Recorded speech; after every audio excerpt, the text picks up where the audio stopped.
The idea of this press conference came from Ambassador Brownback. We had a great meeting with him, us Alawites and other minorities. We really, based on his experience, we told him about our fear on the minorities in the Middle East and in Syria, actually, in Syria especially after the transition, after the fall of the Assad regime.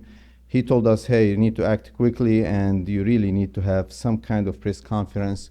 We elected to have the press conference here at the Capitol Hill, the capital of religious freedom in the world. We are all proud to be Americans, and we're proud to be in this great country. And the agenda is gonna go. I'll speak, and I have some remarks, and then after that, Ambassador Brownback is gonna say some remarks, and then we're gonna continue with the rest of the Syrian fabric. We have Druze here, Christians, and Kurds, our brothers and sisters in Syria. I speak to you not only as the president of the Alawite Association of the United States, but also as an advocate for all minorities in Syria whose very existence is under threat. In August 2025, the United Nations confirmed what survivors have been saying for months. Syrian minorities, Alawites, Christians, Druze, and Kurds are facing widespread massacres and forced displacements. Since the collapse of the Assad regime in December 2024, militias led by Ahmed al-Sharaa and foreign jihadists have unleashed sectarian cleansing across Alawite regions. Thousands have been massacred in March 2025. Historic Alawite villages have been emptied. In Christian towns, churches have been bombed, although Christians were co-founders of this new Syrian state. Their numbers fell sharply from close to really 1 million by 2011 to less than 1%, less than 200,000 in 2025. In Suwaida, Druze families have faced kidnappings and executions. Kurdish communities in northern Syria are under constant threats. The brutality is especially horrific against women and children. The UN, Amnesty International, and Reuters have documented widespread kidnappings, sexual violence, and trafficking. Girls have been abducted, forced into marriage, and sold as sex slaves. This is not really random violence, it's a deliberate campaign of terror. Ladies and gentlemen, in what's so-called right now the new liberated Syria, thousands of unlawfully detained prisoners are suffering executions and prevented from having fair trials. The United States has long stood as a champion of religious freedom and human rights.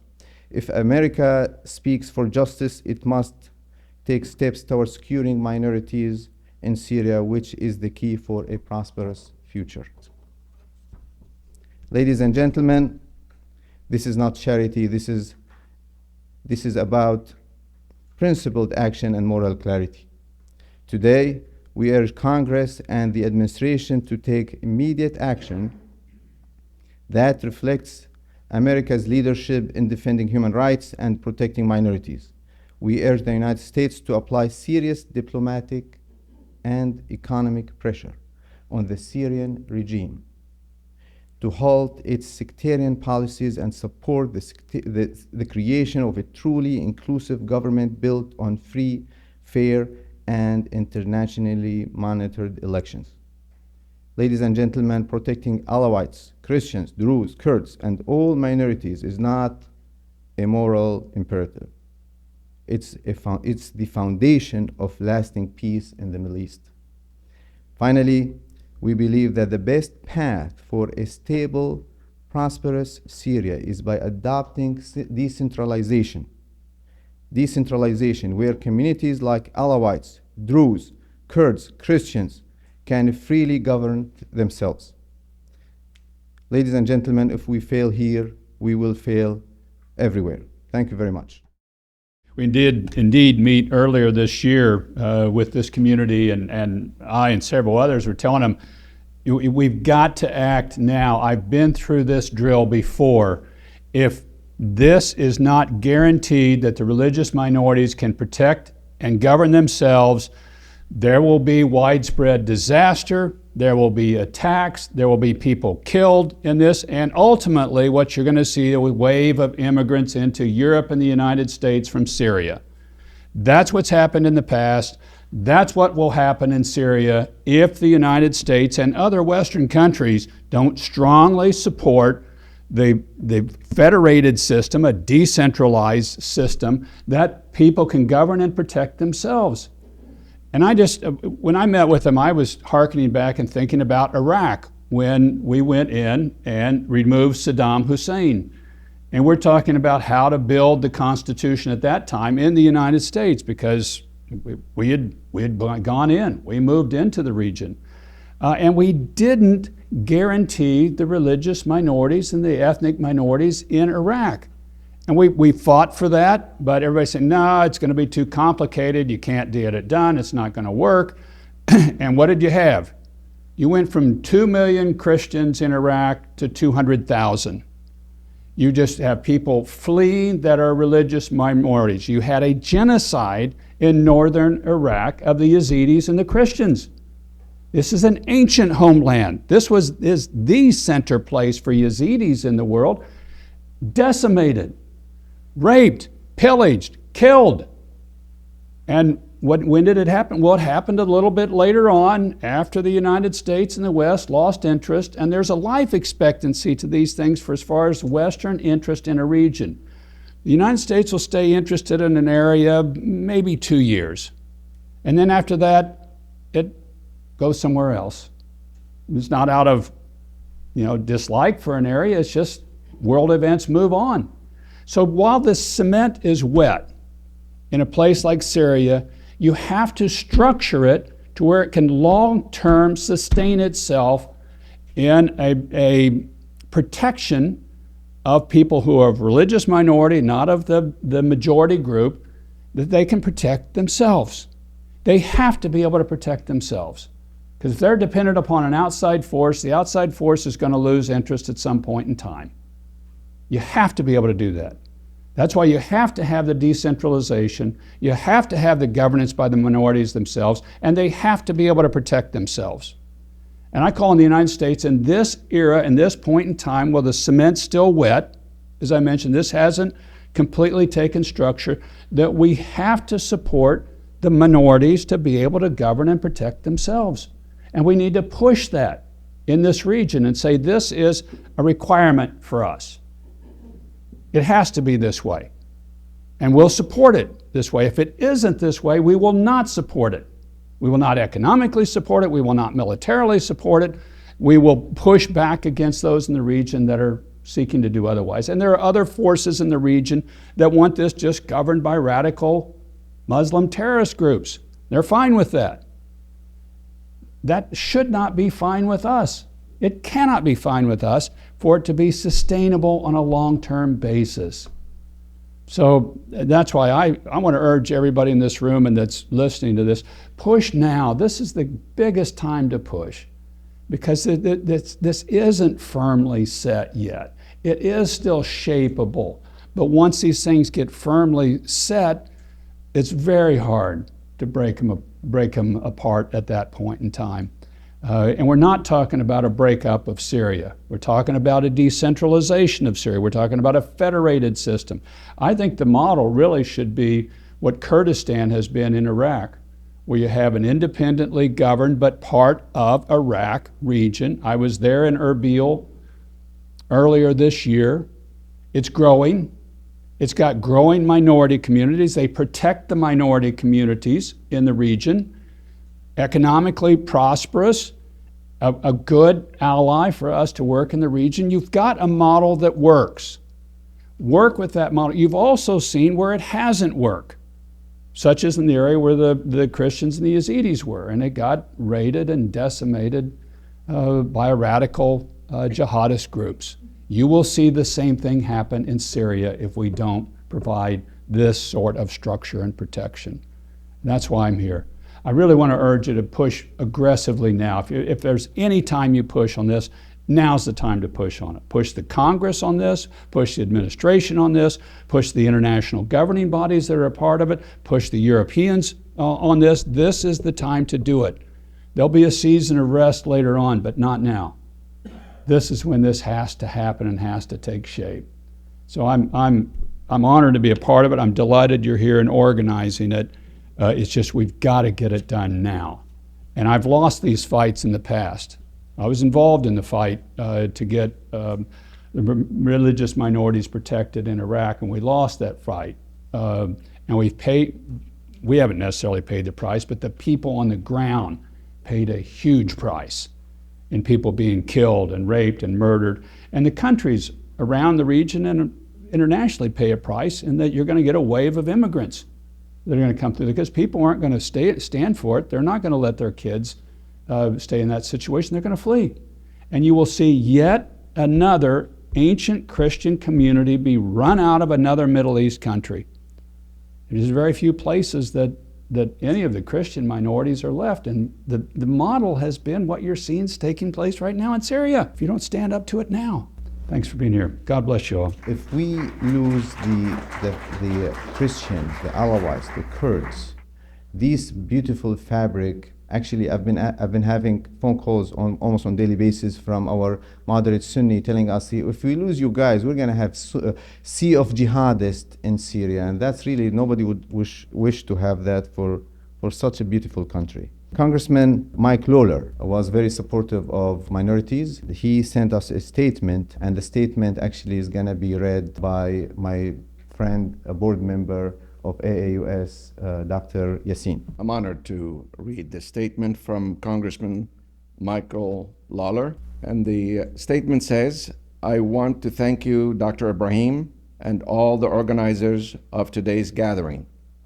While I'm unable to attend in person, I'm honored to share this statement of support for protecting Syrian minorities in these times of transition. The United States must stand firmly for human rights and the protection of religious minorities. In Syria, communities including Alawites, Christians, Druze, and Yazidis have endured decades of violence and oppression. Ensuring their safety during this period of political transition is both a moral duty and strategic imperative. As a chairman of the House Foreign Affairs Subcommittee on the Middle East and North Africa, I recently introduced the Syria Sanctions Accountability Act, legislation designed to modernize U.S. sanctions policy for a post-Assad Syria. This law links any potential sanctions relief to verifiable steps by the Syrian government to protect religious minorities, something that isn't currently included in Syrian sanctions law. Our policies must make clear that respect for religious freedom is not optional.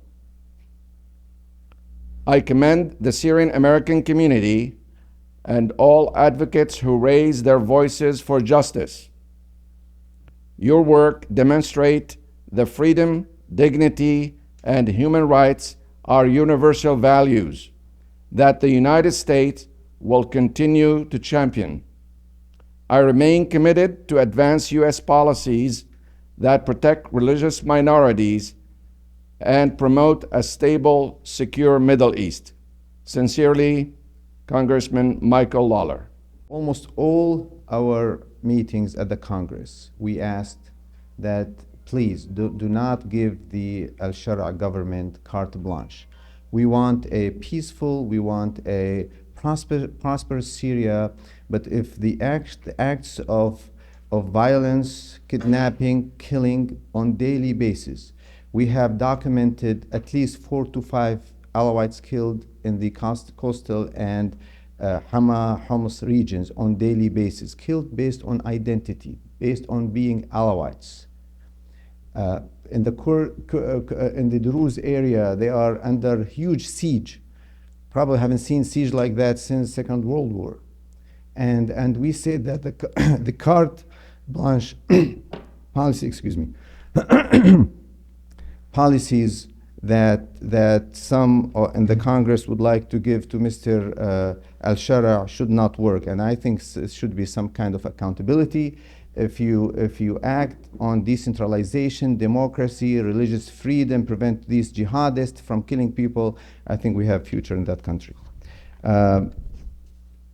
Now, Richard, you're a Syriac Orthodox, and actually you're before us in Syria, maybe 2,000-3,000 years before us. So we are actually in Syria, we say we're guests in for the Syriac Orthodox, because actually the Syriac Orthodox are the natives of Syria. So please come to the podium and give us your remarks regarding religious freedom, because you are, I think, the CEO and founder of In Defense of Christians, and you have a great CV defending this great country. Go ahead.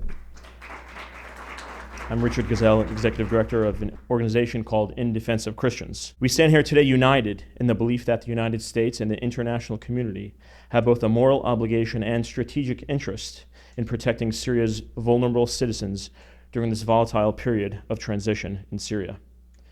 The reality on the ground in Syria is urgent. Since the rise to power of the Syrian transitional government in December of 2024, ethnic and religious minorities in Syria, including Christians, Alawites and Druze, and many others, have been targeted by various Islamist groups empowered by the Syrian transitional government, creating a culture of impunity. On June 22, 2025, a suicide bomber entered the Church of St. Elias in Damascus and unleashed unimaginable carnage, killing more than 30 people and injuring scores more.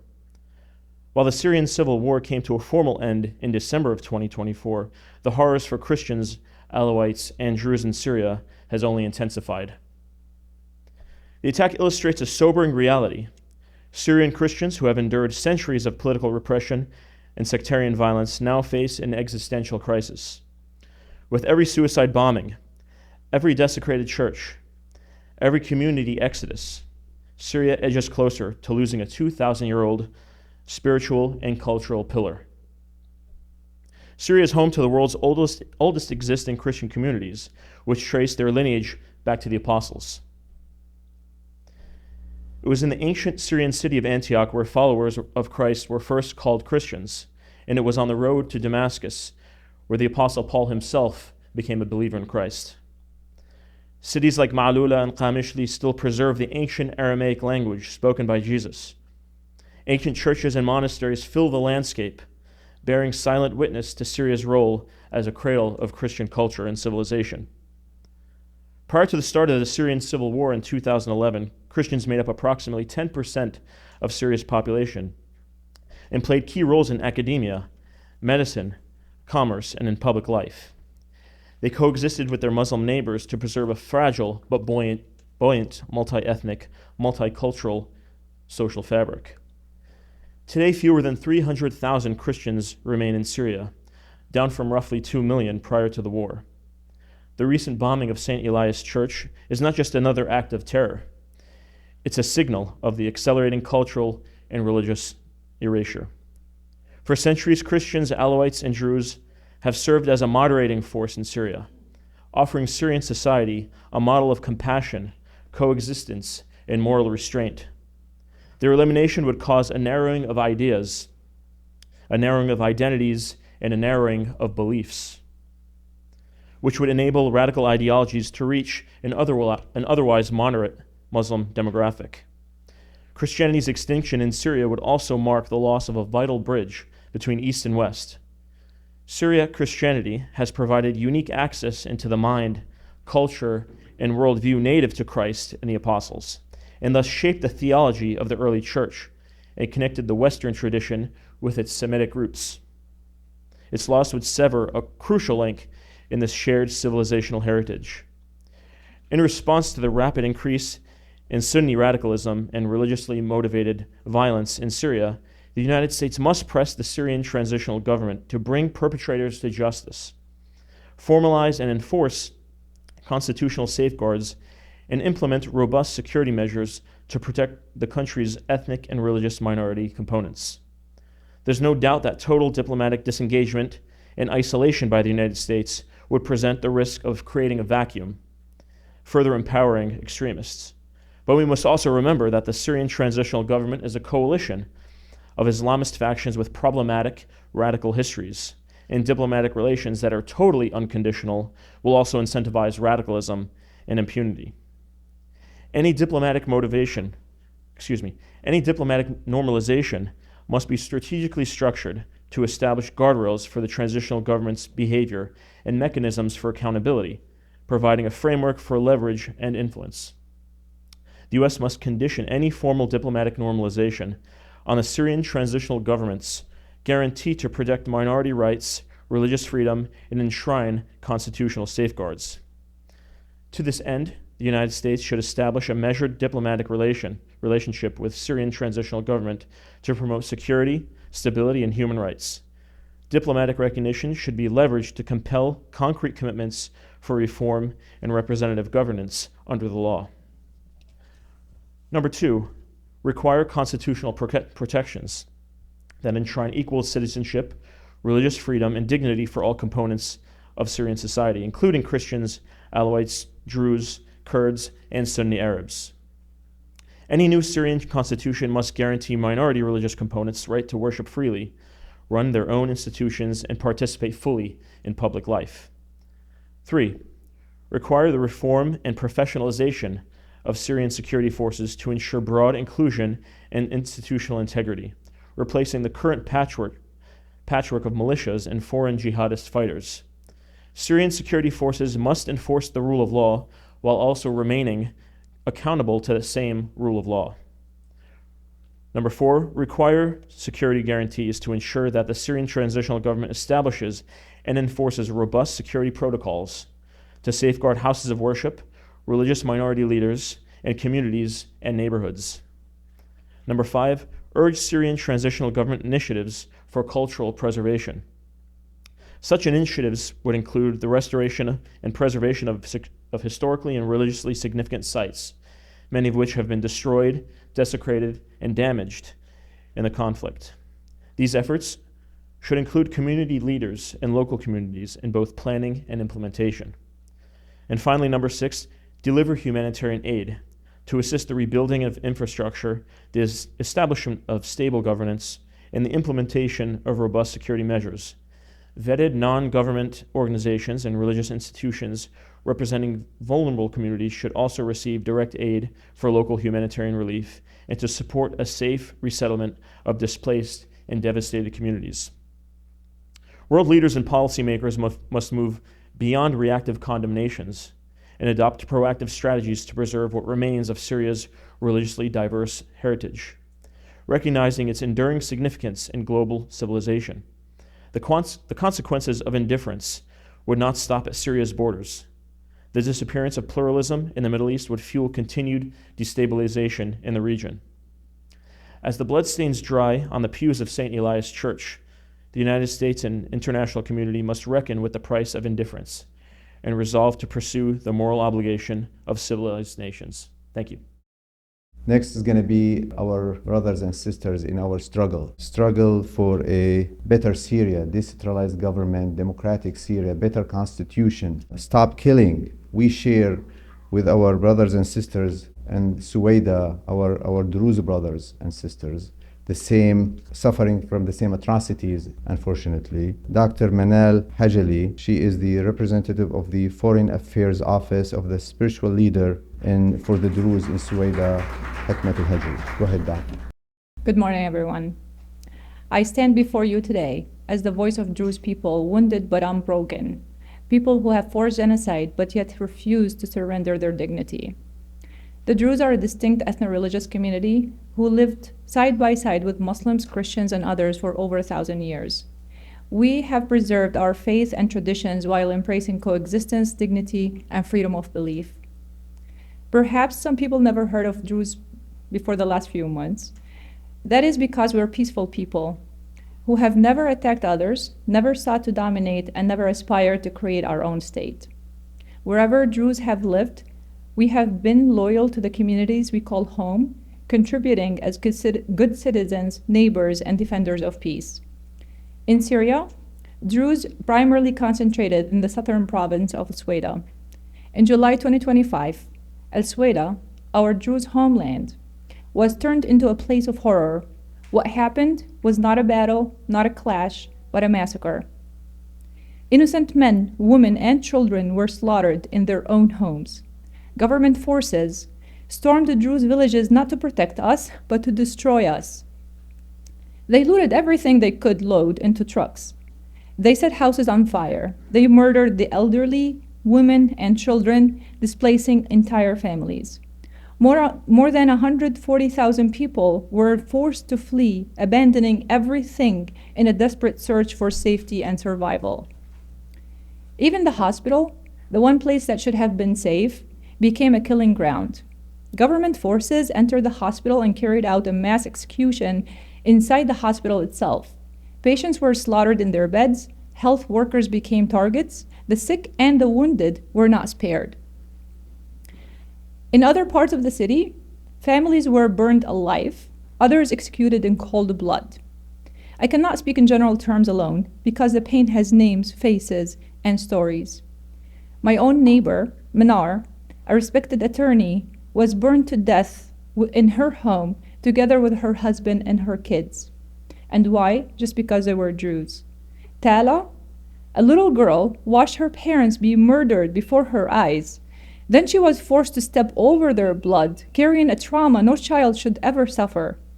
Hussam, a young American citizen from Oklahoma, was executed alongside his father, brother, uncles, and cousins. And why? Again, simply just because they were Druze. In Sweda, the Druze were not alone in this pain. Our Christian neighbors, they experienced the same suffering. Rita, a 22-year-old young woman, became the sole survivor of her family.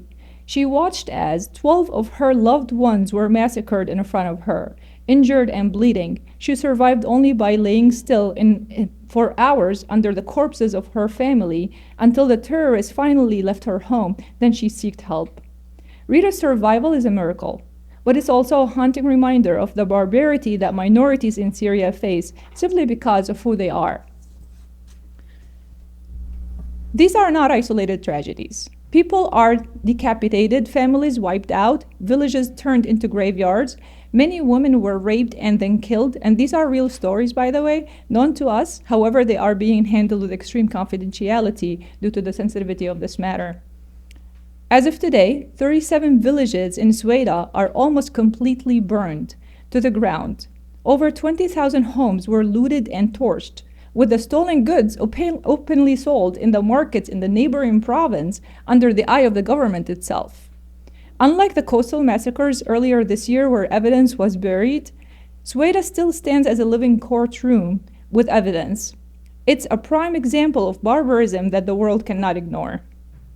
And perhaps the most devastating wound of all, hundreds of our loved ones remain missing, including women, children, and they were kidnapped into the dark. To this day, not a single word, not a single answer from the government. We do not even know if they are alive, tortured, or they already have been thrown into unmarked graves. And who did all of this to Sweda and to Druze? These atrocities were carried out by the government forces, working hand in hand with extremists who embrace ISIS ideology and openly justify killing minorities. And now the world dares to tell us that that we must accept as a political leader the man whose hands are soaked in blood, Abu Muhammad al-Jolani. Let me absolutely be clear. Al-Jolani is a terrorist. Putting on a suit does not hide his crimes. Smiling does not erase his past. He fought with Al-Qaeda. He fought with ISIS. He supported groups that murdered innocents and executed Americans on camera to terrify the world. Let's not forget the American journalist James Foley, who in 2014 was kidnapped and beheaded to become the first American citizen murdered by ISIS. This is not just a Druze story. This is an American story. An American citizen was executed. An American journalist was murdered by the Jolani's network. And today, American politicians shake the hands and grant him legitimacy? How can that be? To grant al-Jolani legitimacy is to betray not only the Druze people, but the memory of every American soldier who gave their life fighting ISIS and al-Qaeda. It's to betray the victims of 9/11. How can the United States, in the month of September, when it mourns the thousands killed in terrorist attacks, even consider welcoming this man to walk into streets and to speak in the United Nations? How can the international community shake the hands of a man who embodies the same ideology that murdered thousands? On Monday, just 2 days ago, the New York Post published an article, and it stated, quote, "To see a man with Sharaa past standing in Manhattan welcomed under a banner of diplomacy is it's not just a question of foreign policy, but it's a matter of moral clarity," end quote. "My people do not ask for revenge. We ask for life, for justice, for peace. To this day, Sweden is still under siege. Food, water, medical supplies, even power, none are guaranteed. Hospitals are overwhelmed with no supplies left to heal the sick or save the dying. Humanitarian aid convoys are blocked, turned back at checkpoints, leaving only a faint trickle that is never enough to sustain life. Even our education is under attack. Families whose homes were burned now sleep in classrooms, leaving children without schools. Sweden has no universities, and those who try to leave to study, they risk being kidnapped or worse, killed at the checkpoints. Our students are trapped and stripped of education and even their future. This siege is not only meant to starve us, but to erase our next generation. This is not war. This is a slow, planned death. This is ethnic cleansing of the Druze. And as if the killing is not enough, the government buried the truth, controlling the media. They painted the Druze, the victims, as the aggressors. They broadcast lies to justify our slaughter, calling for jihad against us as if the murder of the innocents could ever be holy. They opened the gates to extremists, pulling fighters from across the region, arming them with propaganda as much as with guns. With state-controlled media as their weapon, they buried the truth under headlines and false reports, turning killers into heroes and the victims into villains. And yet, while this called transient government tries to frame these atrocities as sectarian clashes or claims that some of the fighters acted beyond its control, the absolute truth, proven by recordings and testimonies, is that the Syrian interim president and his government are the masterminds. Since December alone, many massacres, as you know, have happened. They rewrote the constitution, not to bring democracy, but to ensure minorities have no right, no voice, no representation in the new Syria. They changed the educational curriculum to prompt children with the radical Salafi jihadi agendas. Today, on behalf of the Foreign Affairs Office of the Spiritual Leadership of Druze in Sweden, as well as all other organizations of Druze who stand with us in unity, we demand for the immediate lifting of the brutal siege that is starving Sweden into silence. We demand the safe release of our kidnapped children, mothers, and sisters. And yes, we demand autonomy, because only self-rule can guarantee us that the tragedy of July 2025 can never happen again. After July 2025 genocide, the Druze community has every right to demand autonomy. When a state fails to protect its people and instead abandons them to massacre, the only path to survival is self-ruling. We refuse to be associated with a radical government or extremist forces that deny the rights of minorities. We reject any rule that thrives on fear, exclusion, and silencing of the voices. Our struggle is not for domination, but for protection. Protection of life, culture, faith, and the protection of the right of every community to exist in peace. We will not stand under a banner that erases us. For this reason, we insist on our right to self-rule, to govern our own affairs in a way that guarantees safety, dignity, and coexistence. Autonomy is not separatism. It's a guarantee of safety, dignity, and stability of the Druze and all minorities who have been left to face massacre alone. The world has a choice today. It can turn its back on us and pretend not to see us, allowing terrorists to wear suits and become leaders, or it can stand with truth, justice, and with humanity. If the world does not stand with us today, history will remember not only the crimes that have been committed, but the silence of the international community and those who had the power to act. Our message is simple. Genocide happened. Our people are still suffering. Al-Jolani is a terrorist. Sweden needs peace, freedom for our kidnapped, and autonomy to survive. God bless all minorities, and God bless America. Thank you. It happened to Alawites on March 7th, happened to you July 13.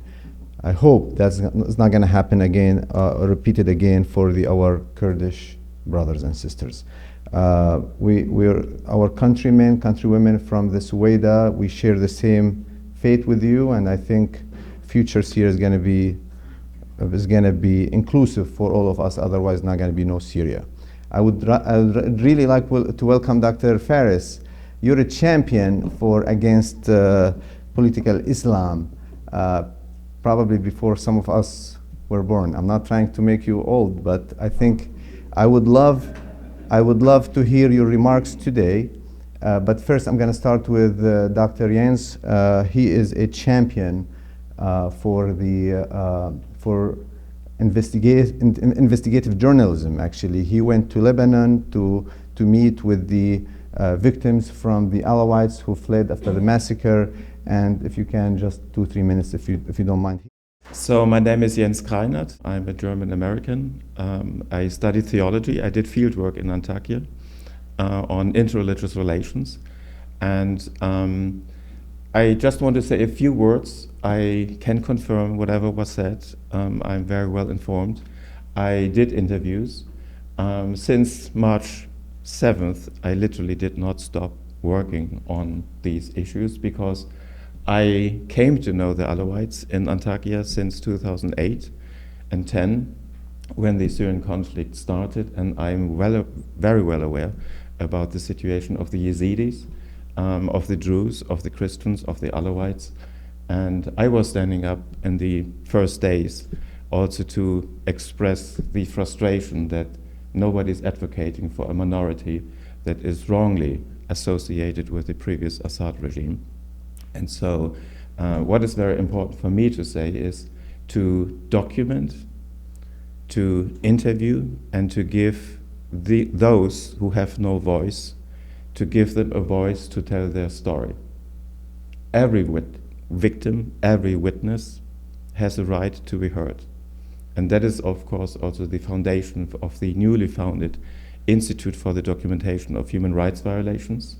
We are mainly focusing on those atrocities against religious minorities in the Levant.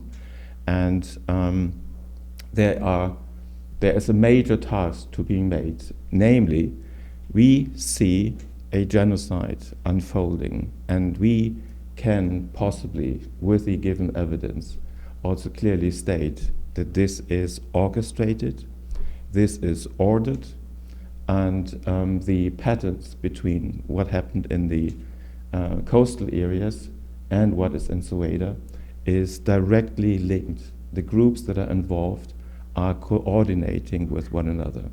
They are victims, witnesses who can identify exactly what happened. The world only needs to listen. Thank you. Next is going to be Dr. Phares. He's professor for international affairs. He worked as Trump advisor for the Middle East for some time. Please come ahead and give us your remarks. Good morning, everybody, and thank you for being here. Thank you for the invitation to be with you, as usual, in support of the what they call minorities in Syria or in the Middle East. They're not minorities. These are communities. Communities under stress, communities under threat, communities that needs all the support we can provide here in the United States and in Europe and internationally speaking.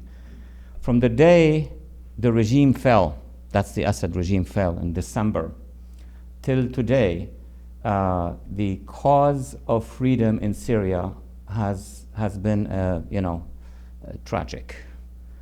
We all know, I don't need to lecture on this one, that HTS at the time, Hayat Tahrir al-Sham, the other jihadists in the north, have committed today by UN and other international NGOs reports, massacres. I'm going to go straight to the subject.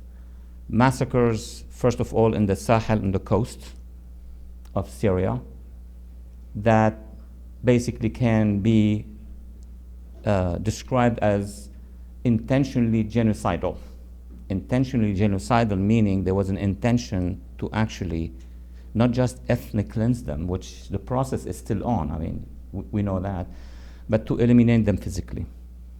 One evidence is that after that mass campaign of massacres of mostly Alawites, some Christians as well, and other smaller minorities, that was in the spring, the regime, the Islamic regime of Damascus, basically, that's how I define it, brought in jihadis not just from Syria, but international jihadi organizations, which are all on our US list of terrorism. HTS was, and we could discuss why that change in US policy, but that's something where Congress is needed to discuss, and hopefully there'll be hearings about it. But international jihadi organizations on our terror list, on European terror lists, have been brought into the Sahel, to the area where Alawites and Christians, Wadi Nasara, live, and they are settling them. In Arabic, the term tawteen, that is being used against Israel in the West Bank and elsewhere, well, the real tawteen is happening in northwestern Syria. Had the Kurds not defended themselves with the other communities, the SDF, whose representative is here, it would have been the same, because there was a central decision which we don't read on websites, obviously, because the regime is advised by smart people, by consultants. But when you go on social media and read what the supporters, the members, and international jihadists are talking about, we know all these languages. You realize that the intention is to empty the Northwest from its local indigenous population. Had the Kurds, SDF, and their other communities did not defend themselves, today that part of Syria would have been also under big distress. Well, the other example that confirms my analysis, our analysis, is what happened in Sweden. Sweden is a full repeat of what happened in the Northwest. Fortunately for the Druze community and their leadership there, they saw what happened in the Alawite area. Simple as that. We are in touch with many of these leaders, NGOs, and others, and they prepared themselves. There are historical, tradition in that community from even before the formation of Syria, the modern day Syria, to have their own weapons and defend themselves. Though they tried, and we know that, they tried to be part of the national tissue of Syria. They had heroes who fought the French to make sure that Syria is independent as a state. Now they are revising that history. What is it that they want to do? Well, whatever they're calling for is the expression of the will of the Druze community in Syria. And I think at the end of the day, those who support freedom and democracy and self-determination in the region in general and in Syria in particular, their position is, we don't decide, the outsiders, we don't decide what these communities want, they decide. They decide. So, 2 quick points here in terms of US policy. We are, I think most of us, US citizens, and those who are not, support the United States. Recommendations are that 2 points have to be respected, 2 points have to be supported. And since we are in Congress today, these voices, your voices, our voices, need to be heard by our representatives. This is something we've been doing for decades here. And before you, there were other communities that we have supported, from the Yazidis who have been massacred in 2014-15, to Darfur. I personally have been involved in a lot of defense of communities under jeopardy. The Kurds, obviously, much long time before, Lebanon's various communities under distress, but also civil societies in the region. And that is something that's my third point. Let me jump from 1 to 3rd and back. It's not just what they call minorities, we call communities that are small-sized. It's large civil societies in the region as well. For example, when Egypt, majority Sunni, was seized by the Ikhwan al-Muslimin, by the Muslim Brotherhood, we sided with the population of Egypt. They organized the largest demonstration on earth, about 30 million. If you remember June 2013 in Cairo, Morsi was in power, the Ikhwan were in power, and that's a like 95% Sunni Muslim. Because many people are saying, well, you're not supporting the Sunni, you're supporting your allies, the minorities. No.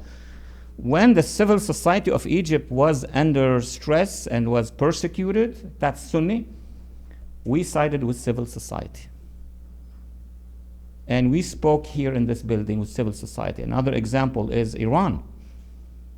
Now, obviously, the regime is considered on a terror list, one form or another, and we made a lot of mistakes in our policies regarding Iran. The regime, the Khomeinist regime, is at the other face of the Ikhwan, but in the Shia community. And we know that most of the minorities in the Middle East, in the Levant, that region where at least myself I come from, they dealt with these militias as they dealt with the jihadi militias. The American public doesn't know much about it because there were not enough voices. This whole thing started in December. Should it be the Kurds? Should it be the Alawites, Christians of Syria, Druze, others in Lebanon? They are for free societies. They're not siding with either the Khomeinist regime or Qatar now in the news, or the jihadi organization. They want to live as normal societies. That's all what is happening. And the Alawi voice in this case is not well heard because the propaganda arm of the Ikhwan is cataloging them as hulul, as remnants of the Assad regime. You know, I know that that's not the case. So I'm here just to be in solidarity with you and informing you that there are a lot of actions happening. You are in the heart of this action. Your NGOs, your allies. So I'm here symbolically to be with you wherever I can, in my talks, speech, media, and I wish you the best. And I have indications that at the end of the day, when the American public will switch and understand, the cause of suppressed minorities in Syria will win at the end of the day. I can introduce my special guest, a lady who's now completely involved in human rights advocacy. Her origin, the parents' origin, are from Iran. She's German-American, involved in supporting civil societies. Giselle Charmat, could you please come? Good morning, my name is Giselle. Thank you for having me today. As Dr. Phares already said, I'm not Syrian, not Alawite, not one of the minorities. I'm Iranian, born in Iran, but German-American. My father, who's also German-American like me, was kidnapped by the Islamic regime 5 years ago, held hostage in Iran by the Ayatollahs, and last October murdered by them. So as an American trying to get the attention of our administration for help in a horrible situation, I understand the minorities in Syria very, very well. Still today, we're trying to get our administration to bring the mutilated corpse of my father back here, and we're still not being heard. So when I saw what happened in Syria, the Assad regime, which was war criminals, being taken out, there was, of course, a short moment of happiness because they were involved with a terrorist regime that is holding my country, Iran, hostage. And immediately we saw who replaced them. And immediately we saw what happened. These scenes that we saw on social media were not shared anywhere in the media. As usual, we saw slaughter, we saw rape, we saw kidnapping, we saw the most brutal things. And we saw jihadists who blamed these people, labeled them as militias, as remnants of a regime, as anything, while we saw civilians being slaughtered. And at the same time, our administration whitewashed what was happening there. I saw German diplomats, American diplomats, Canadian diplomats rushing to Syria and shaking the hands of the man who 2 seconds before had a $10 million bounty on his head. We saw how that bounty was removed without any explanation. We saw how sanctions were removed. We saw how handshakes were given. And at the same time, we saw the slaughter of what they call minorities in the Middle East. My father told me, these are not minorities, these are the indigenous people of the Middle East. And when we're all standing together, we are not small, we're not minor, we are large, and we claim our right to our land and to our territory. So that is pretty much my message that I have here today. If we're not divided into Alawites, Druze, Christians, Jews, Zoroastrians, which I'm part of, but we're all united and we see we have one enemy, and that enemy is jihadism. Jihadism is not a faith, it is a war doctrine, and it's coming for every single one of our communities. Then we can go together to Congress and petition that. How can we stand once again on the side of the bullies? Jihadism is the bully side of the world right now. So what we need to do is come together and hold them responsible. We cannot do that while we're rewarding them for their crimes with sanctions relief, with handshakes, with whitewashing, with calling criminals and jihadists and terrorists presidents or interim governments. The land of the Middle East belongs to the people of the Middle East, and America has a part of in this community to stand up for those who defend their rights and need freedom. Thank you. The Minister of Education in Syria right now is ex-jihadist. The President of Syria right now is ex-jihadist. This kind of successful jihadist concept is dangerous not only for Syria or the Middle East, but also it's dangerous for the whole world, for USA, for the Western civilization as well. Now, actually, we're done with the remarks.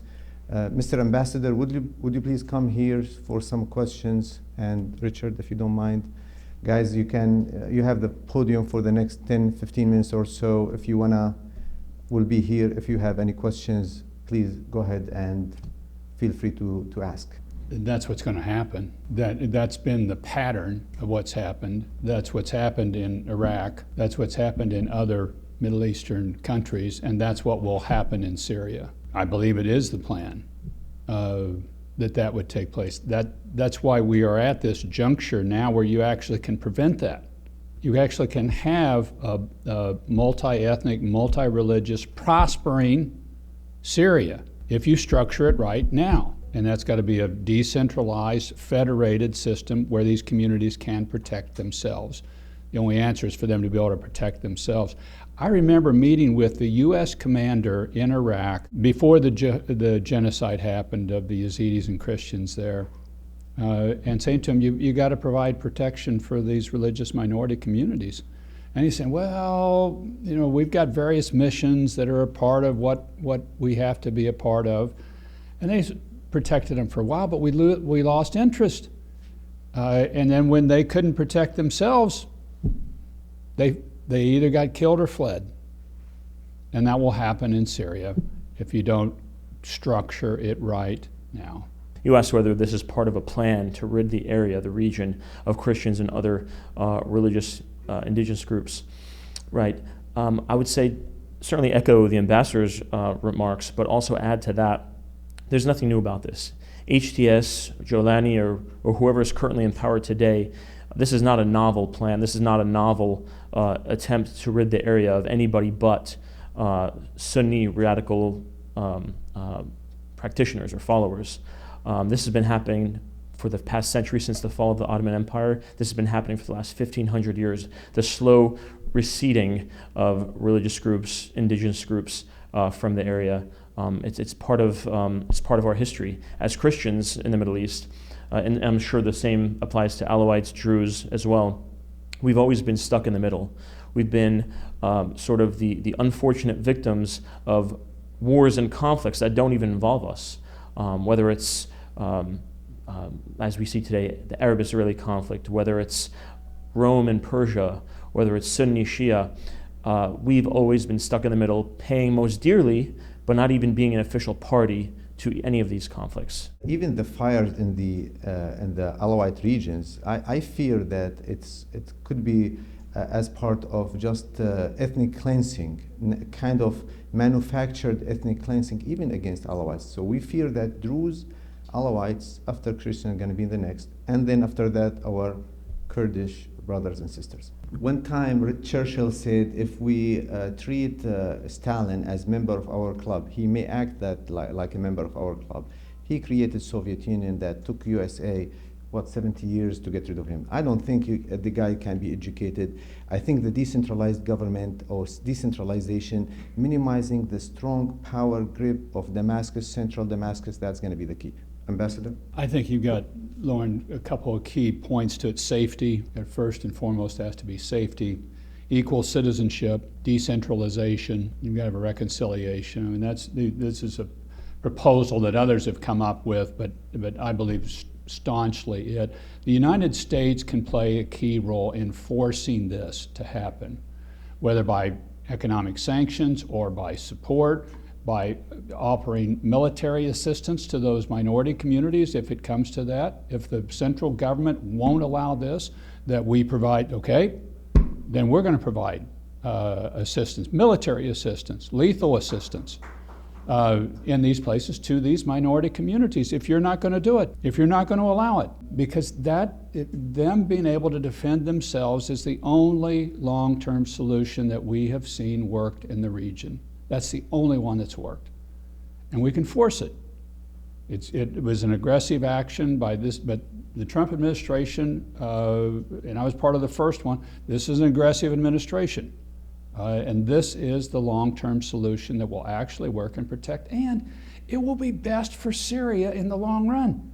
You're going to have a beautiful nation, a beautiful, divergent, multi-ethnic, multi-religious country that thrives if you do this. This isn't me trying to put Syria into a pigeonhole of a place that's not going to thrive over a long period of time. It's going to thrive.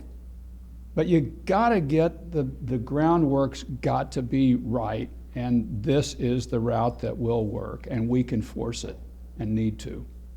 Lifting sanctions, as we all know, we wanted to have that done because the people have been suffering for so many years. But with this transient government at this point, if they lift the sanctions, all the money that is going to flow to the country actually is going to go to the extremist hands. They're going to use it to build tunnels. They're going to just use it for their own terrorist targets, not to build the country, not to put it in education or infrastructure, unfortunately. That's another thing that the United States can help with.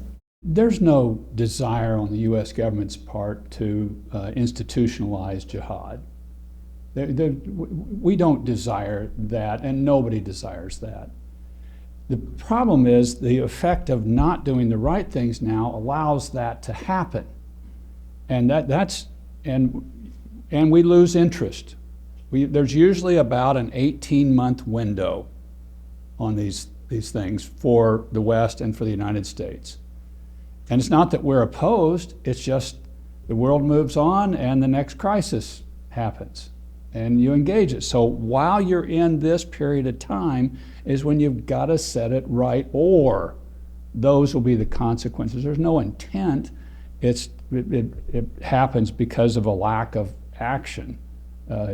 Is what happened. Look at what happens then in Iran over the last 40 years, or you've got a terrorist sponsoring state that's governed there and has desperately held back the Iranian people.